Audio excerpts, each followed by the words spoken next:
2011 সালের মানহানির মামলাটা সম্ভবত রাজনৈতিক উদ্দেশ্যে করা, এই ব্যাপারে আমরা এটা বলতে পারি। কারণ হচ্ছে খেয়াল করবেন যে সেই মামলার বাদী ছিলেন জাতীয়তাবাদী সমাজতান্ত্রিক দলের ময়মনসিংহ জেলার একজন কর্মকর্তা, এবং সেই সময় এটা হচ্ছে জাসদ ইনু, সম্ভবত সেই রাজনৈতিক দলের একজন সদস্য।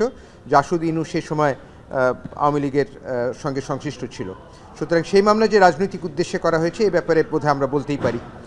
গ্রামীণ কমিউনিকেশনসের এমপ্লয়িরা আমি মনে করি রংলি অ্যাডভাইসড হয়ে মামলাটা করেছেন, কিন্তু এ কথাও বলার অপেক্ষা রাখে না যে এই ধরনের মামলাটা করার ক্ষেত্রে ওনাদের পিছনে একটা মোটিভ হয়তো ছিল যে রাজনৈতিক পরিস্থিতির সুযোগ নেওয়া।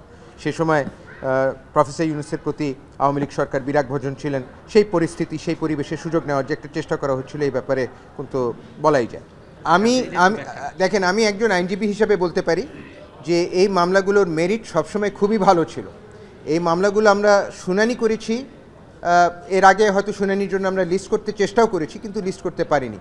দেখেন, মামলাগুলো শুনানি অন্তে হাইকোর্ট বিভাগের একটা ডিভিশন বেঞ্চ কোয়াশ করেছে।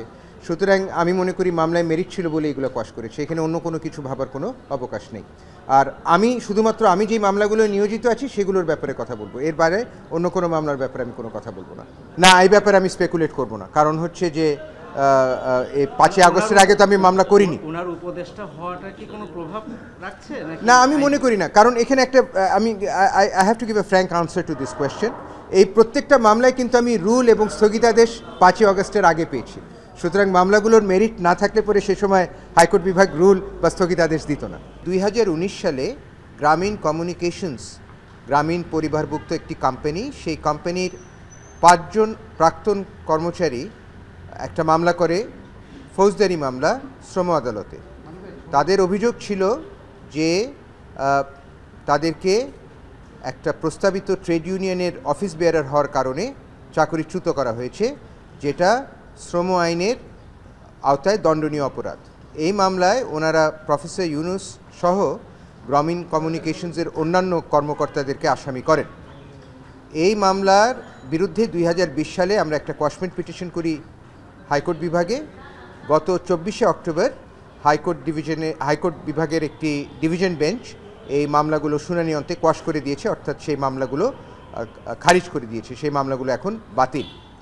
এই মামলায় আমাদের বক্তব্য ছিল, যেই প্রস্তাবিত ট্রেড ইউনিয়নের কথা বলা হচ্ছে, প্রকৃতপক্ষে সেই প্রস্তাবিত ট্রেড ইউনিয়নের আবেদনপত্র শ্রম অধিদপ্তর কর্তৃক প্রত্যাখ্যিত হয়।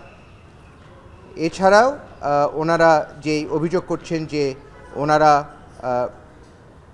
চাকরি থেকে ওনাদেরকে বরখাস্ত করা হয়, এটাও ঠিক না। ওনারা আসলে চুক্তিভিত্তিক কর্মচারী ছিলেন, সেই চুক্তির মেয়াদ শেষ হয়ে যাওয়ার পরে সেই চুক্তি আর বর্ধিত করা হয়নি। আর তৃতীয় যে চুক্তি আমাদের পক্ষে ছিল সেটা হচ্ছে যে এই ধরনের মামলা শুধুমাত্র শ্রম অধিদপ্তর করতে পারেন, তাদের নালিশের ভিত্তিতে। তারা শ্রম অধিদপ্তরে এই ধরনের কোনো নালিশ করেনি। তো যাই হোক, আমাদের শুনানিতে সন্তুষ্ট হয়ে হাইকোর্ট বিভাগ এই ফৌজদারি মামলাগুলো কোয়াশ করে দিয়েছে। মোট 5টি এই ধরনের মামলা ছিল।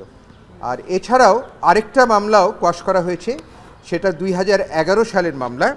এই 2011 সালের মামলা বাদী ছিলেন, আমি নামটা বলছি, অ্যাডভোকেট নজরুল ইসলাম চুন্নু। উনি জয়েন্ট সেক্রেটারি জেনারেল, জাতীয় সমাজতান্ত্রিক দল, ময়মনসিংহ ডিস্ট্রিক্ট ব্রাঞ্চ, 2011 সালে। উনি 2011 সালে একটা মানহানির মামলা করেন প্রফেসর ইউনূসের বিরুদ্ধে।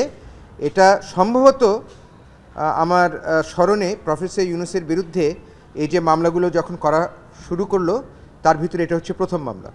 2011 সালে ময়মনসিংহের আদালতে এই মামলাটা করা হয় এই বলে যে 2007 সালে নোবেল পুরস্কার পাওয়ার পরপরই এএফপিকে উনি একটা সাক্ষাৎকার দেন, এবং সেই সাক্ষাৎকারে বলেন যে বাংলাদেশের যারা রাজনীতিবিদ, তাদের ভিতরে অধিকাংশ রাজনীতিবিদই টাকা পয়সার জন্য রাজনীতি করেন, তারা দেশ সেবার জন্য রাজনীতি করেন না। তো এই বক্তব্যকে এই অ্যাডভোকেট নজরুল ইসলাম চুন্নু সাহেব নিজের ঘাড়ে মেখে উনি 2011 সালে মামলা করেন। তো এই মানহানির মামলার বিরুদ্ধেও আমরা একটা কোয়াশমেন্ট পিটিশন সে সময় করেছিলাম। তো অক্টোবরের 24 তারিখে এই মামলা শুনানি করে হাইকোর্ট বিভাগ এটা খারিজ করে দিয়েছেন, এই মামলাটাকে কোয়াশ করে দিয়েছেন।